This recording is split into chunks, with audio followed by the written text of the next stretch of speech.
Welcome back to another episode of I'm Really Into That Stuff. This is the podcast that features me, Jana Stern, psychic activator, energy healer, and astrologer, as I delve into deep conversations with different folks in the holistic and conscious industries about the many beliefs and practices of spirituality, mental health, and what it means to be a human who's into that stuff in the 2020s and beyond. I'm Really Into That Stuff is excited to tell you that we have won one of the top 10 Esoterica podcast spots on feedspot.com. Check out the whole list at blog.feedspot.com/esoterica_podcasts for the whole list. Thanks to our friends at FeedSpot for this incredible honor. Welcome back to another episode of I'm Really Into That Stuff. I'm joined by my sweet and dear friend, Jordana Reem. I'm so excited that you are here. You are the co-founder of Peace Inside Live. You are a meditation guide, a master sound healer, an author, and a coach. I'd love for you to give a little bit more of an intro to yourself and tell everybody how it is that you got into that stuff. Hi, Jana. I love being here with you. Thank you for having me. And how did I get into that stuff? How did I have 7 titles next to my name? Is it 7, 6, 5? I don't know. I could add a couple. Yeah, exactly. I'm really into that stuff. I would say that my journey started when I was in college. And that's when I realized how important well-being is, because I lost it.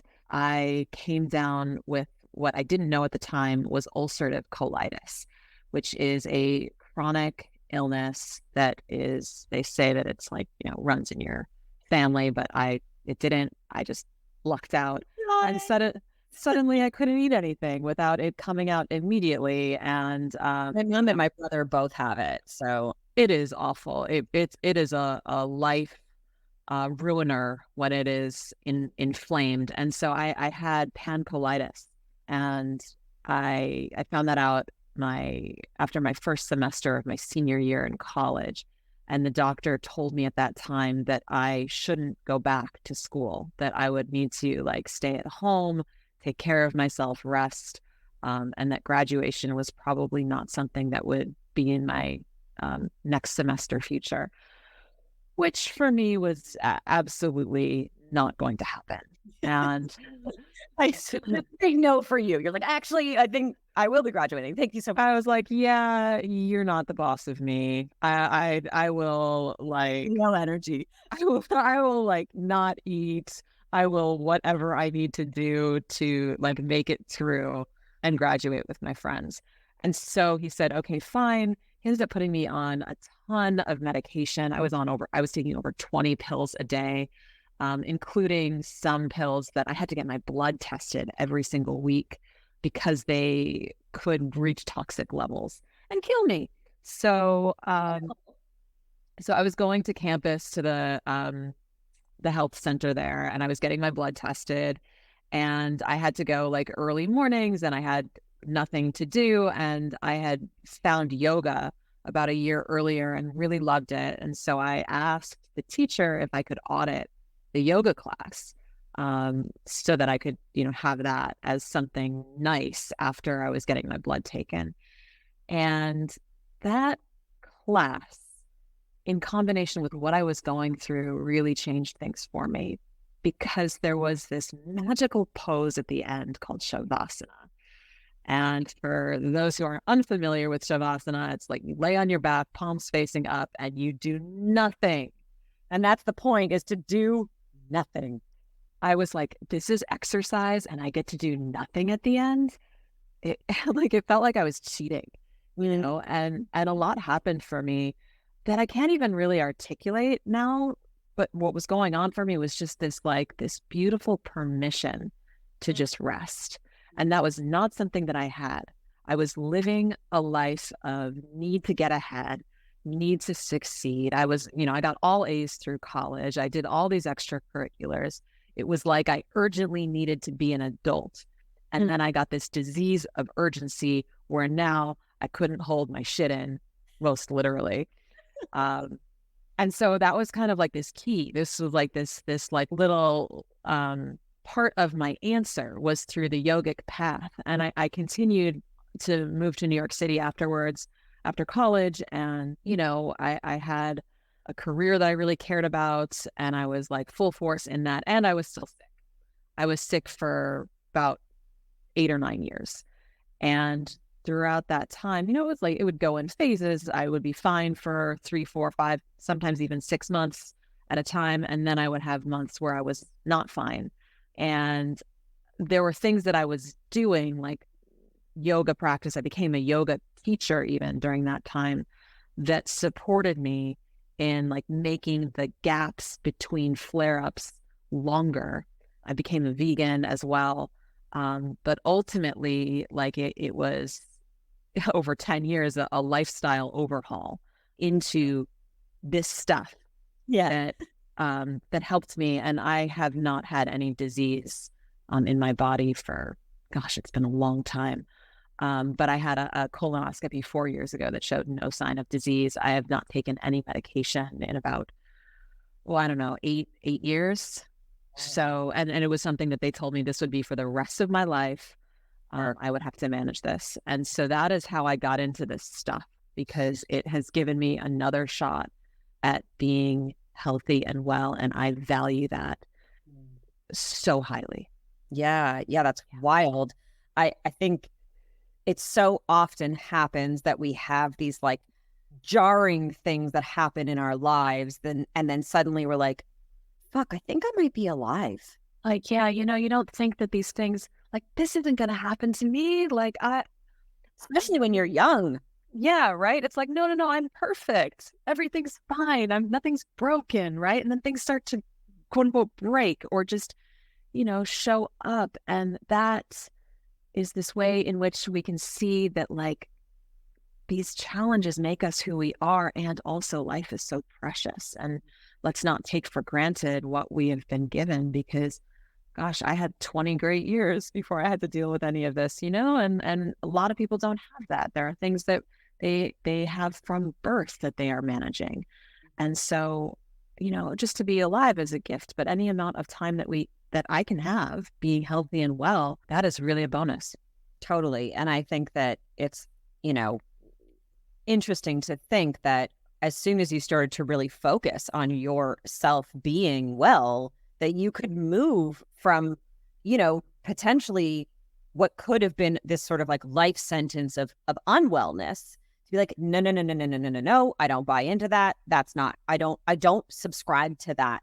Just because you want me to be on this regimen for the rest of time doesn't mean that I am going along with that. And you were like, I'm going to do whatever I need to do. And this is why I'm such a believer in like holisticism and all of the things that are, anti-establishment and anti the mainstream, because I know more people who have taken their own well-being into their hands and into their own responsibility, and not been like, yep, pop this, but actually like, what are the external things that I can do and the internal things that I can do to shift from like whatever the unwellness is that's come up, probably because I was doing what I call the forgetting, right? In your teen 20s, you're like, let me push all this magic down. Let me just put it away. It's not really there. I'm going to hustle and do and fit into this box. And then, of course, the unwellness shows up. Of course, the dis-ease shows up. And then you actually are such a beautiful reflection of like, yeah, but then when you make that ease the priority, you can move from dis-ease to be like, you could have 20 years of wellness under your belt after this, right? Like you're at 8 now, God willing, you could have another 20, 30, 50 years, right? And yeah, your face is like, yeah, that's exactly. Thank you so much. 100%. I'm going actually to get my next colonoscopy. How exciting. Right. Like next month. So I'm looking forward to like another clean bill of health and getting to spend another 4 or 5 years without checking in. But that's really all I do now to check in with Western medicine. Is I am going and getting a regular colonoscopies to make sure I don't have colon cancer or any sign of disease there. But y'all should, I suppose. Well, I suppose you don't need to until you're a certain age, unless you have pre-existing conditions like I have gone through. But yeah, it's been a blessing, because it was a terrible time. And it's led me to live the life that I lead now. And I love this life. It's a beautiful existence. And I continue to work on my own balance and harmonization. And I love bringing that to people. It soothes me to bring this kind of guidance and well-being to others. And that is a life of ease, in a pretty difficult world.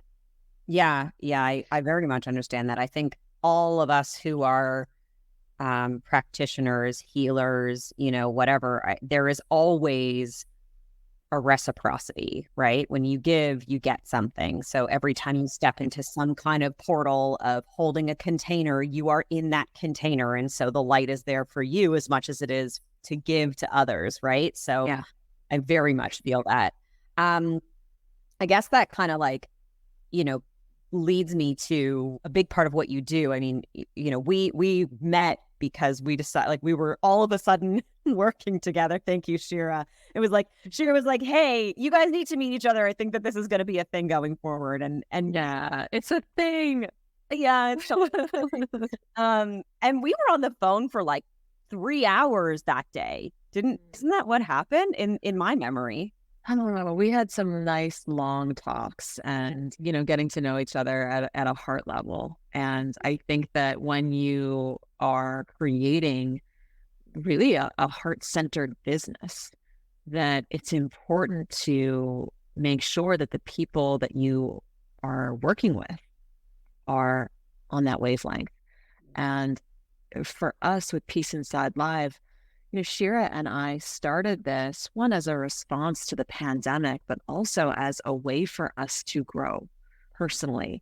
And we have grown so much in our relationship, Shira and I, and then, in growing a business and my relationship with myself in growing a business and also trying to maintain balance.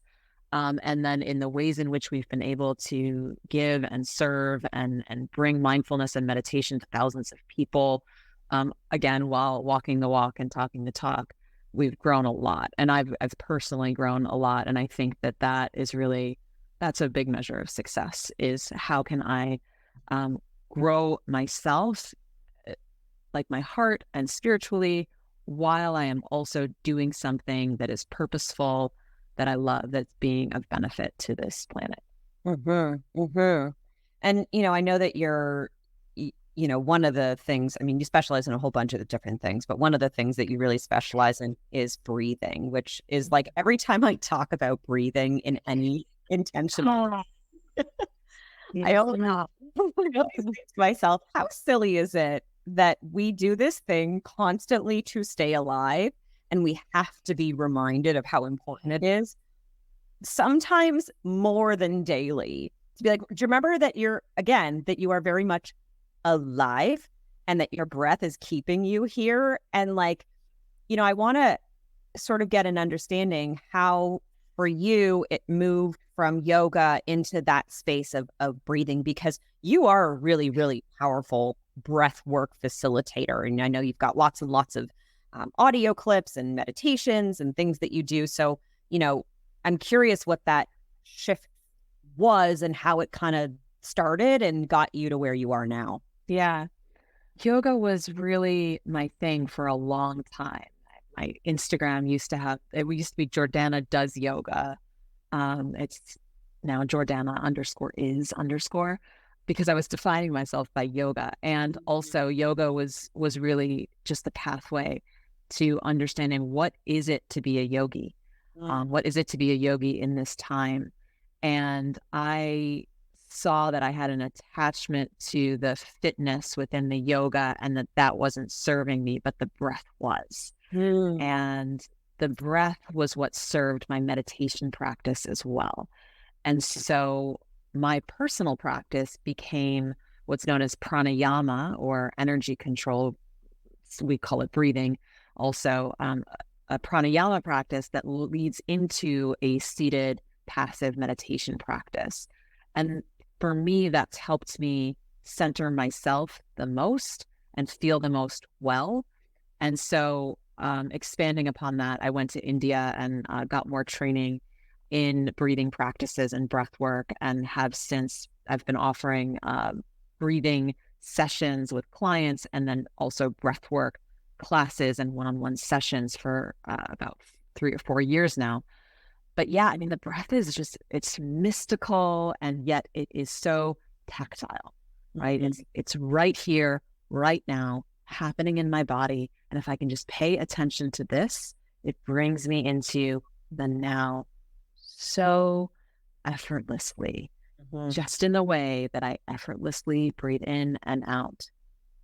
Except if I am in an anxious response, or or it's called actually email apnea, where I am multitasking. Yeah, it's a real thing, email apnea. I'm multitasking so much so that I'm not breathing. I am unconsciously holding my breath. And so this is what's going on for us. And we're not breathing properly. We're not taking breaths down into the belly, because again, when we have anxiety, which is something that I have had since I was a toddler,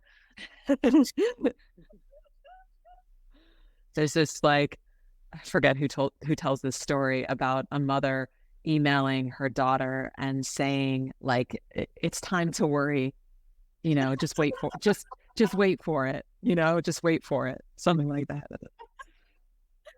Get ready to work. So anyway, so when we're and so many, I think it's something like 40% of Americans have said that they have some kind of anxiety disorder, or have had some kind of anxiety disorder. Pre-20 or post-2020? Because I feel like those numbers are skyrocketing. Yeah, I think it's post-2020, and also, like, we're probably not even getting all of the data here, but it's a pretty high number of people to, like, say, yeah, me.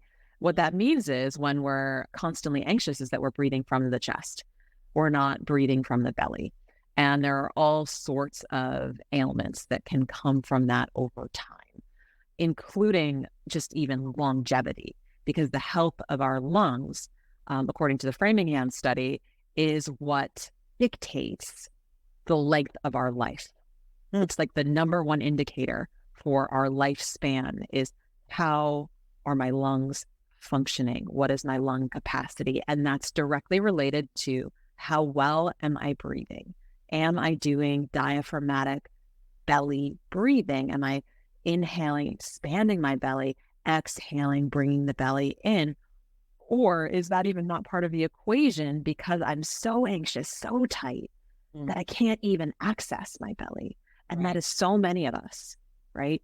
So we can hack that, right, with pausing and doing a pranayama practice to help us to understand and retrain our body and mind to tap into this diaphragmatic breathing, and also these conscious breaths that can bring us back to our homeostasis. I love that. As you're speaking, I'm like envisioning the breath moving from lungs to belly, and I'm like, well, what's there in that in between? And the answer is your solar plexus, right? It's your boundaries, it's your no's, it's your yeses, it's like your power, your source of self, your gut instinct, your intuition. It's all living there, right? So if you're in that space, you can't get into that wellness space. I love Yeah, totally. And I'm a solar plexus baby, being a Leo. We are ruled by the solar plexus, which is the inner sun, the space of discipline, confidence, shining our lights, and all of the great things that you said. So for me, it's what I am supposed to be working on in my lifetime, is to be in balance there. Because if it's imbalanced, then I don't have any self-esteem. I can't get things done. And if it's, over indexed on that, then I can become a tyrant, a dictator, a bloated ego. So certainly I've never seen that side. I don't know if you're kidding or not. No, you have a ferocity there. And, as a Leo rising, I see it and I know it. And I'm like, oh, there's the Leo. And in like that story. Yeah, exactly. It's like, have you ever seen a lioness being approached by a lion, and she just wants to be basking in the sun and he wants to be stooping. And she turns around like, this is not the moment. I see that in you sometimes. Oh my God, I love it. Kills me. Yeah. It's also paired with on the Enneagram, I'm a 3, which is the achiever, loves to get things done. So, I'm like diving into my human design right now, which is really blowing my mind, and learning about it. I feel like I'm relearning myself, and it's really fascinating. So you're talking about Enneagram, and I'm like, oh yeah, there's so many different modalities. I love how much of that stuff there is to tap into, because there's like a recipe that's right for everybody. It's really not linear, it's really not contained in all science, all this, all sound, all whatever, right? It has to be this like big, broad rainbow of things. Yeah. And I think, in my personal journey of self-discovery, which I'm still on, but I've been hungry and doing for, I guess, my whole life. But, I've also dabbled into human design and all of these modalities from, Vedanta in India, to understand my mind, my heart, my body better, so that I can also serve others. And I think that that's, for Peace Inside Live, I'm leading up the customized programs that we create. And because I've done all of this work, traveled, to India, Nepal, Thailand, Bali, and studied there as well as here in America, I'm able to reference that and bring that to our clients, because it's not one size fits all. It's not mindfulness for everyone. It could be Kundalini. It could be, EFT tapping. It could be breathwork. It could be sound healing, which is a huge passion of mine. So many different ways in, and no way is wrong and no way is right. It's all about what resonates for the individual or for the challenge that we're facing, that we can use what we have to meet that need. Yeah, I think, that evolution happens too when you are facing new parts of yourself. The things that deeply resonate, that taught you about yourself, sometimes you find yourself like, okay, I've not hit a ceiling necessarily with this, but I do need to add something else into this pot because my soup is starting to taste quite bland to me. Mm-hmm. And if you're a seeker, which we both are, many people are seeking, and all you're seeking really is you, right? And so accessing different modalities, different pathways of getting back to yourself, because we're so conditioned not to look, not to go within, not to find that self. And so sometimes you have to just kind of throw the map away and be like, all right, let's just, if I go left and right and left, will that take me to the same place if I go right and left and right? Right? And the answer is sometimes. And also, if you let yourself, always, you'll keep coming back to that space. But it's good to take different routes sometimes and to navigate. I am all for that. I think that is a journey of reintroducing myself to me every single day. What do I need this morning? What do I need this week? What do I need this month?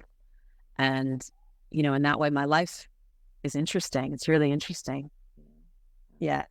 Yeah. It's not like this monotonous, punch in, punch out, get, whatever life that so many people are stuck in or feel trapped in, right? Yeah. And routines are great, by the way. Totally. Oh, I'm setting up routines all the time with my clients. They're like, I want a morning routine. We're like, okay, great. But within that, once we have the structure, then how can we be at ease and flow with it and say, you know what? Today is not about high intensity interval training. It's about Kundalini yoga. Right. Or even about, taking a little bit of extra sleep, right? Yeah. Whatever it might be, if that's necessary for you, right? Right. Yeah. You touched kind of briefly on one of your passions, which is sound healing. And I would love know more about the kind of sound healing that you do, because there are so many. I'm blessed to have had some really incredible sound healers join me on this podcast. everybody has a different flavor. Everybody brings something different. Some people bring their voices, some people don't. Some people bring tunes and, instruments, and others different things. So, share a little bit about your flavor of frequency. My frequency flavor Yes. is the Himalayas. It's Vedic sound healing. I was trained in Nepal. I've also actually been trained in crystal sound healing, crystal bowl sound healing here in Santa Monica. However, the core of my training, what I love, what I teach, and what I teach teachers is Vedic sound healing. Comes from the Vedic system, which my teacher told me goes back 60,000 years. I know, wild, Adi Yogi. But he said, if people won't believe you about 60,000 years, just tell them 10,000 years. So, so that's when the oral tradition started, right? 10,000 years ago. And what we use authentic Himalayan bowls. They're made in Nepal. There's actually only 2 places that create authentic Himalayan bowls. They're often people refer to them as Tibetan bowls. I don't know how this came about that people are calling them Tibetan bowls, because they didn't start in Tibet. They started in Nepal, and they're of the Himalayan region, and they're not made in Tibet. They're made in Nepal. So, okay, I like to call them Himalayan bowls, and that because that's what they are. They're metal. They're made of 7 metals. And the ones that are healing grade are handmade, and they go through a firing process. Now I'm telling you about how they're made. They go through like a 4 firing process. They're hand beaten about 1 million times, and only about 1 in about 100, 180 are actually tuned to the chakras. So each chakra has a different primary note that resonates, most highly with it. And so, like, I'm blessed to have many sets of these bowls in my house, because I formed an obsession with 1, this modality, and 2, the source of these bowls in 2018. And I was just telling you this before, I just launched a website to sell these bowls, sukhasound.com. It'll be available in the show notes for those who want to visit there. Yeah. Because I went on quite a quest to find these bowls back in 2018. And that's how I met my teacher, Ajay, and also got connected to these bowls that have a vibration that, how do I say, brings me right to the space of shunyata, which is emptiness. And it's not emptiness void of anything. It's the emptiness of everything. Yeah, like infinity emptiness, not nothingness, but no thingness. The no thingness. Yeah. The space in between, the being free of the vibrations of the mind and the challenges of the body, even just for a split second, that space, the space in between sounds. So these bowls really have this way of bringing me and my clients to this space. And I've since partnered with my teacher's family to bring these bowls brought them to many people in the US already. And we bring them to a temple in Nepal, and they have a puja ceremony for each of the bowls, so that they are blessed with flowers and with mantras before they're then shipped to the people who will then use them as sacred objects for their meditation or in sound healing. A lot of healers have contacted me to get these bowls, and it lights me up, because it's just like the whole chain of how these bowls, like, 1, they're made, and then 2, the family in Nepal, the puja, having the custom recommendation, having it shipped to you. It's like there's so much positive vibration in this object that I then use for my own, or anyone may use for their own spiritual practice, however that looks, but that it's like, it's good vibes. So anyway, that's my sound healing nerding out on you. I can continue to nerd.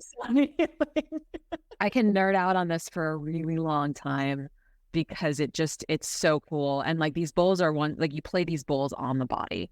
So the teachers will learn how to like place the bowls on the chakras and play them in a certain way that balances and harmonizes, both the chakras and the energy in the body, as well as the elements in the body. Different ways of doing that we've been learning from the Vedic tradition. Yeah, that's like, you're proving my thing that I say so often, which is like every single healing modality is the same thing. Right? Because in the healing that I give, it's a 3,000 plus year old lineage. And, we're also working with the elements and the chakras, and we're, and that's what it is. Like, we're all just coexisting, and we're in these physical realities trying desperately to make sense of what reality means, and none of it makes any sense anyways. And we yeah, exactly. And we've individualized these practices, and none of them are. They're all the same. Everything's all the same. Well, I think that, it's like, what is the way that you choose to help you relax? Because healing happens when we relax. And we're all wound up in different ways, tight in different spaces and places, and different ways of approaching that wound upness will resonate with different people. And so you got to try different things and see, it doesn't, like, sound healing doesn't resonate with everyone. But so that's why we have different. That's bullshit, because sound healing does resonate with everybody, because anybody who's ever, gone to church and listened to music, or who has, jammed out in their car and cried, guess what? You're into sound healing. Get over it. It's pretty universal. I would say that there, people who are ultra sensitive to sound may have a bit more trouble with it. Sure. So there's that. However, there's also like, working with the vibration, and that's pretty cool, because there's the concept of synchronization. And actually what happens with the vibrations of the bowls is that it synchronizes with the frequencies in our body, which actually, like, they go into an unhealthy or an unnatural frequency because of what we take in, whether that be food, environment, whatever it is. But it wants to be healthy. Like, the cells of my liver want to be in perfect vibration. And so what happens when they receive the vibration that is, the perfect frequency, is that synchronization happens, because the speed of sound through water, my body, is like 1,700 meters per second. So before my mind can even cognize that I'm hearing sound, my cells are already responding and saying like, yeah, me, I want to be that. And so it gets us into these like really like deep healing states where good things can happen. Yeah, I love it. And you were speaking earlier of your teacher, Ajay, who I know that, has crossed that rainbow bridge and holds space for your growth on the other side. And, I know that the book that you and Shira co-authored is actually dedicated to him. Yeah. So I'd love if you could share a little bit about it. And, not that I don't know, but if you can share. Yeah.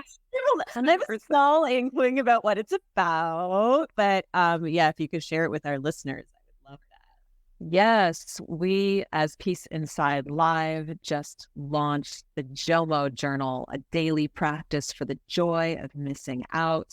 And it's really a guided journal that supports the users, the community, in finding what is joyous for me each day. What boundaries do I need to create so that I can live in joy today? And then what am I learning about myself each day? And so we take people on a journey from FOMO, the fear of missing out, to JOMO, the joy of missing out, and the components that are part of that journey, and how we can recognize those FOMO thoughts and turn them around with these practices of joy. And so inside of the journal, there's 180 pages of being able to journal. And there's also art from many of the artists that we partnered with for the JOMO effect.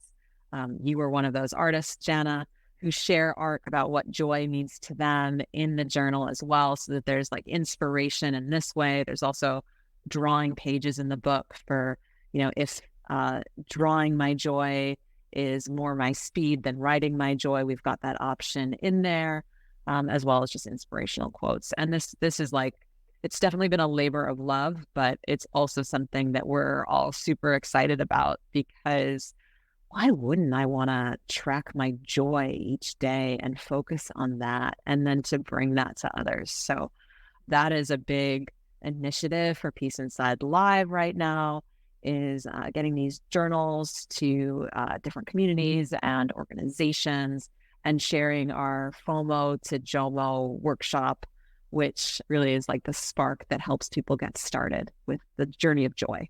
Yeah, that journey is like, it's so nonlinear and complex. And as we've been saying, like, it's so personal, right? And that's why getting in touch with yourself and recognizing, is this joyful for me? Is what I'm doing actually, does it feel good? Right. And like a lot of the times we go through the motions, not really asking that question. Right. And so bringing it to the foreground is like super necessary. Yeah. Or like, what felt good before may not feel good now.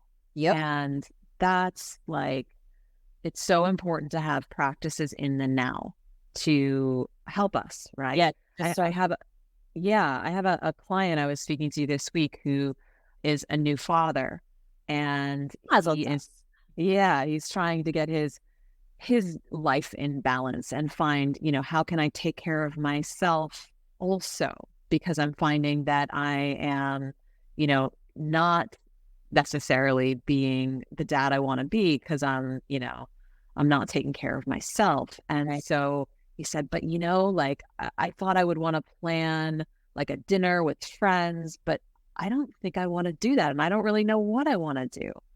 And so, we went through this practice of like, okay, like when you are in that moment of recognizing that you need care, check in, visualize yourself at this dinner with friends. Does it feel good for you? No. Right. Okay. Try something else. Would going outside and gardening be good for you? Yes. Okay. Like that's the thing now. And not to judge it, right? Like, it's like, oh, I've never gardened before.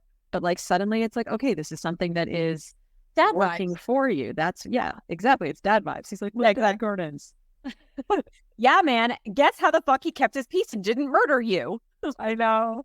Exactly. Right. So we try these things on, and it's also good to have like, I also take people through creating a resource list of what you like have historically done to find joy, and what you believe will bring you joy in a moment where you are activated or out of joy. And then in the moment being like, okay, like I know that list because I made it. Maybe I even have it up somewhere, in my office. I've got it, stapled to people staple things anymore to boards, right? I don't know. It's like in my Google Notes, whatever. It's handy.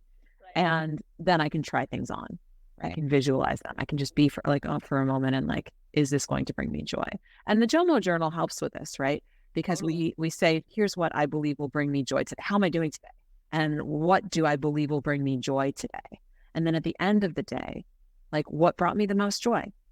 Right. Oh, wow. Actually, gardening brought me the most joy today. That's weird because I thought only my dad gardens. Oh, wait, I'm a dad. Right. Right. Or some version of that. Yeah. It's funny for me, joy like most often feels playful, like juvenile almost. It feels youthful, I should say, not juvenile, but youthful, right? Joy for me, when I'm joyful, I am often, barefoot on the grass and connected with silliness, connected with like that playful part of me that just doesn't actually have to make any sense at all, right? I don't have to make, I don't have to say real words when I'm feeling joyful. I don't have to be in a particular kind of expression. I'm just like actually being fucking ridiculous. And like, then I'm joyful, right? And to know that in myself, it took all of my forgetting and all of my re-remembering and all of my forgetting of my remembering and my re-remembering to know that joy for me is like, it's just that. It's just that sense of self that is as connected to this earth and me, the me that is absolutely not normal. That's where joy lives for me. But coming back to it is a practice. Yeah. I mean, it's like we often, we forget who we are, right? Yeah. And we're born with joy. It's a birthright. We're also born with our breath in the right spot, right? We breathe properly as babies and then suddenly we don't. Most babies, yeah. Not all. You're correct. Most babies, God willing, if they're healthy. Yeah. There are certain disorders that happen right from the start. So again, like we're grateful to be healthy and well. But yeah, you know, and Sukha, which is the sound healing company, Sukha means it's Sanskrit for inner joy, happiness for no reason. And happiness for no reason actually happens because we are present, because we are living lives of gratitude, because I am of service in some way. That's actually then this constant that's there, the Sukha, which also Sukhasana, yoga means ease. So to have this internal joy, the no reason happiness, is to live a life of, all right, I am me. I am silly Jana, running barefoot in the grass and just bubbling up with love. And therefore, you know, my attitude is infectious and I am magnetic to other beings of joy, and I repel those who are not that. My vibration is one that attracts what I want and goodness, and it repels what is not in alignment with that, and possibly gives those people who are repelled a moment to recognize, oh, why am I repelled by Jenna's joy? That's so cool. You know, why am I in my shit right now? You know, it's like you have this opportunity to help other people grow through even just being your authentic, joyous self. Oh yeah, my authentic, joyous self has definitely triggered other people to investigate why the fuck they're not joyous. Just as my shitty self has triggered other people to be like, oh no, actually, I'm very joyous. Thank you so much. Look at this one. All without mirrors, right? Yeah, and we go through it, you know. It's not about being joyous all the time. It's about being what we are. Of course, we want to, like, I want to live a life of more joy. So that's why I choose to focus energy there and have practices to do that. But when there are moments of sorrow, it's like, okay, let me be with this now. And actually, even just being with the sorrow, and like when I allow myself to feel deeply, right, and that like the feeling deeply, I find is actually like more challenging, and yet perhaps even more joyous when I allow those seemingly negative feelings to be felt. Yeah, that's so beautiful. Thank you so much for doing this with me. I'm so grateful. I mean, we're very lucky that you and I get to chat frequently, less frequently in the past, like little while, but still quite frequently. And I feel very, very lucky that we get to spend so much time radiating light at each other wherever possible. I'm very, very, very best. Right back at you, my sweet friend. Please let people know where they can find you and how they can support you and your business. Yeah. So I am on Instagram at Jordana, JORDANA _is_. That's where I share most of my social content. I'll probably be on Threads by the time this goes live. I'm at Jordana R on Twitter. My website is Sukha, SUKHA sound.com, as well as Jordana.love. And my organization is peaceinside.live. So if you are looking for one-on-one guidance or guidance for your organization, community, or team, we've got something that we can curate especially for you. So love to connect. I love it. Thank you so much. I'm so grateful for you and for our friendship and the capacity to just keep growing together. You are such a blessing, my friend. Thanks for listening to another episode of I'm Really Into That Stuff. You can follow along with us on Instagram at I'm Really Into That Stuff or on Twitter at That Stuff Pod. And be sure to rate, review, and subscribe to this podcast. If this episode resonated with you and something that you're really into, share it with someone you love. Sending you strength, peace, love, and light until our next episode.